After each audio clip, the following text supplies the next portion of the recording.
Okay, so this is part 37 of Who the Heck Did I Marry? So at this point, I've already come to the conclusion that my husband, Mendel, is a pathological liar. To catch him in a lie and prove that my suspicions were correct, I asked him to get me my favorite, nice, rare, and expensive morning glory flowers that I love. The only thing is that they only have them at the greenhouse that he allegedly works at as a botanist. He also allegedly works as a beekeeper, meteorologist, and monk. These flowers produce offspring in their F2 that are different colors, like purple, yellow, white, and the original beautiful purple yellow color the parents of the F2 progeny were.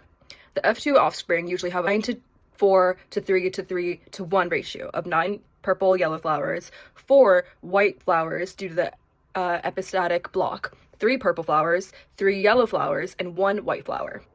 Now, the cheap purple yellow flowers you can get at any other store, and these have a genotype of homozygous dominant. So big P, big P, big Y, big Y, big W, big W. So all of their F2 progeny will remain.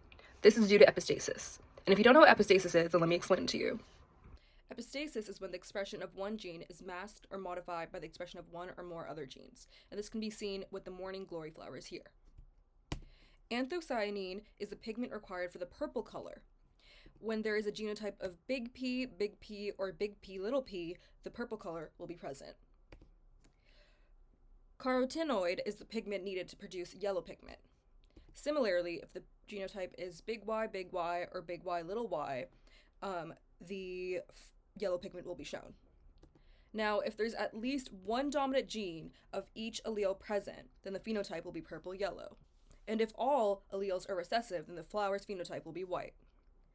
However, we still need to account for the W gene. If one of the alleles of the W is dominant, then the above still remains true. However, if both W alleles are recessive and there is genotype of little w, then that shuts down both pigment pathways. Even if P and Y have functional dominant alleles, W is required to activate both pathways. Without it, no pigment can be produced, and so the flower is white regardless of the other genotypes.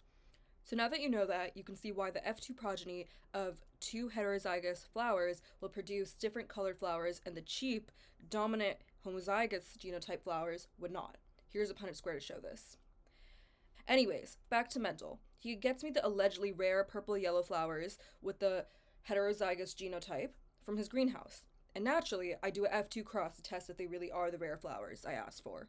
A couple weeks later, when all the F2 flowers bloom, not a single yellow, purple, or white flower was seen. Just the purple-yellow. And that's how you use genetics to find out if your husband's a liar.